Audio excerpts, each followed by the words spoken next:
이 책이라면을 요리하는 북셰프 김기현입니다. 몇몇 분들이 제게 독서에 관한 질문을 많이 하거든요. 그 중에 하나가 뭐냐면 읽기 힘든 책, 까다로운 책, 무거운 책, 어려운 책을 어떻게 하면 읽을까요? 라는 것입니다. 거기에 대한 저의 첫 번째 대답은요. 읽지 말라는 것입니다. 왜 읽어요? 읽어서 힘들고 그리고 스스로 나는 독서력이 없는가 보다 라는 자괴감이 드는 책을 굳이 읽을 필요가 있냐라는 거예요.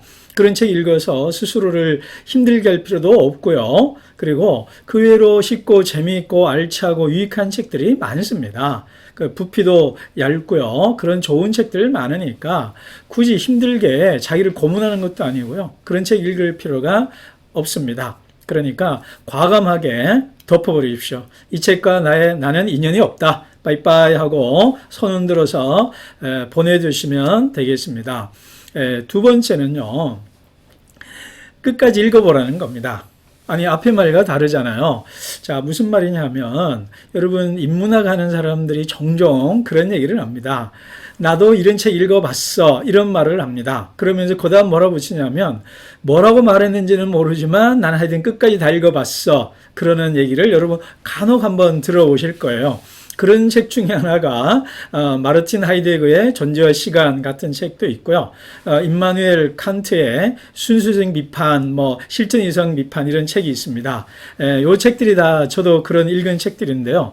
무슨 소리 했는지는 모릅니다. 그러나 끝까지 다 읽었다라는 것으로 제가 자신감과 자부심을 느끼거든요. 그래서 이런 어려운 책을 한번 다 읽고 나면 다른 책들은요, 다 이 산 아래, 눈 아래 보이거든요. 그래서 야 그것도 읽었는데 이 책도 못 읽어? 까짓것 읽어버리지 하는 그런 자신감이 생기거든요. 배심이 생긴단 말이에요. 그러니까 언젠가 한 번쯤 어려운 책을 만나게 되면 한 권 정도는 좀 끝까지 밀어붙여가지고 무슨 말인지 모르지만 그냥 끙끙거리면서 한번 끝까지 읽고 덮으면서 야 내가 이 책을 다 읽었네. 그래 별거 아닌 어찌 보면 헛된 것이라고 할 수도 있죠. 그러나 그런 자신감이 우리에게 필요하죠.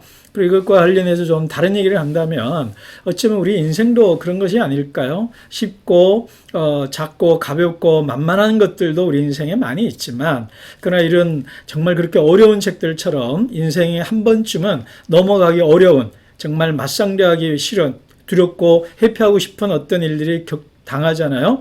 그럴 때 피해 다닐 수만은 없는 거잖아요. 그렇듯이 이런 어려운 책들도 한 번쯤은 돌파해서 와, 나 이런 책 다 읽었어. 그래서 그 다음 책들은 야, 이까짓 것 하는 그런 자신감을 얻기 위해서라도 한 번쯤은 꼭 한번 씨름하시고 이겼으면 좋겠습니다.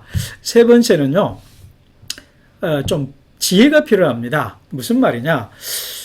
책을 어려운 책이라고 해서 끝까지 읽을 필요는 없고요. 그리고 또 어떤 부분들은요, 스킵하면서 넘어가면 되는 책들이 많이 있습니다. 제가 그런 예로 한번 두 권을 제가 여러분에게 보여드리려고 그러는데요. 한 권은 움베르토 에코의 논문 작성법 강의라는 책입니다. 이 책은 초판이고요. 새로 나온 것은 또 논문 잘 쓰는 방법이라고요. 같은 책입니다. 같은 책인데 제가 또 관련된 일을 하니까 두 권 다 갖고 있는데요. 이 책을 읽어보시면 가끔 이런 얘기 별 희한한 얘기가 다 나와요. 봐요. 트렌티노 지방에 있어서 산문 연극의 경험에 관한 것이다. 논문 제목입니다. 자, 다시 읽어드릴게요. 트렌티노 지방에 있어서 산문 연극의 경험. 이 뭔 말입니까? 이건 방언이죠, 근데 이런 책을 읽다가 보면요, 움베르토 에코가 이탈리아 대학생들에게 그 논문 쓰는 법을 강의하기 때문에 우리가 알지 못하는 이탈리아의 그 세세한 것들, 세부적인 것들을 예로 들고 샘플을 사용하면서 강의를 하거든요. 그러다 보니까 우리가 읽을 때 이거 뭔 말이야? 이거 완전 도무지 못 알아먹겠는 거 많거든요. 그러다 보면 우리가 쫄고 위축돼가지고 이거 어려워. 이 책 괜히 어려워 그러거든요. 제가 보기에 책이 어려운 것도 있지만 읽는 우리가 방법이 잘못된 거예요. 우리가 바본 겁니다. 이 책의 목적상 그 트렌토너 지방 이런 거를 몰라도 돼요. 그냥 이 에코가 말하고자 하는 의도는 파악할 수 있거든요. 근데 그런 것들을 파악하고 넘어가면 되는 것이지, 이런 거 하나하나 모른다고 해서 머리 쥐어뜯고 나는 바본가 봐, 와, 이 사람 대단한가 봐, 그럴 필요 전혀 없다라는 거예요. 그런 또 하나 예가 또 이 책입니다. 제가 정말 좋아하는 다산 선생, 정약용의 책입니다. 유배지에서 보낸 편지인데요. 이 책은 뭐 더 이상 말할 것 없는 고전이고요. 또 그러나 가장 대중적으로 또 읽을 수 있는 책이기도 합니다. 그래서 여러 가지 재미가 있는데요. 근데 읽다가 보면 유교에 대한 얘기, 주역에 관한 얘기, 시경에 관한 얘기, 그리고 17, 18세기 정치 사회적인 중요한 논쟁들이 좀 나오거든요. 그런 거 읽다가 보면은 띵해지는 거죠. 그래서 뭐 어려워 이러는데요. 여러분, 우리가 이 책을 여러 가지 각도에서 읽을 수 있습니다.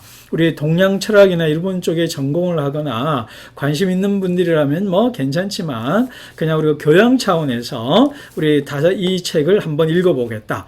정약용의 많은 책들은 몰라도 그래도 가장 입문이고 그나마 쉽고 접근하기 좋은 편지로 된 이거를 읽겠다고 했다면, 모르는 단어들, 또 논어에 대한 해석들, 시대적인 용어들, 이런 것들은요, 스킵하면서 넘어가시면 됩니다. 그리고 중요한 것들, 재미난 것들, 그리고 자녀들에게 어떻게 책을 읽느냐, 글을 쓰느냐, 그리고 형과의 또 우정 어린 대화들, 제자들에게 공부하는 법을 가르쳐주는 것들, 뭐 이런 것들에 대한 것들을 내게 필요한 것들만 뽑아서 읽으면 되거든요. 읽다가 어려운 부분이 있으면 넘어가세요. 이거는 내가 다음에 알겠지, 몰라도 돼 하고 그냥 과감하게 자신 있게 넘어가시고요. 그냥 필요한 부분만 읽으셔도 됩니다. 그러고 난 다음에 어느 순간 다시 읽어보면요, 이런 게 있었구나 하는 겁니다. 그러니까 내 필요한 만큼만 읽으시면 되고요.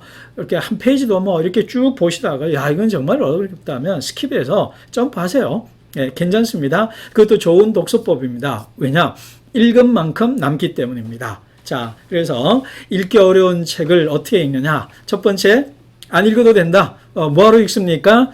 굳이 돈 들이고 힘들 필요 없어요. 그러나 두 번째, 어려운 책 한번 넘어가 보면 또 그만큼 독서력이 생겨서 또 책 읽는 맛, 또 힘이 생기니까 한 번쯤은 넘어가 보십사. 그리고 세 번째는 어려운 부분은 넘어가면서 이해되는 부분만 골라서 읽어도 괜찮은 독서법이다. 자, 읽기 어려운 책을 어떻게 읽느냐? 이 세 가지 기억하시고요. 또 좋은 독서가 되시기를 바랍니다. 감사합니다.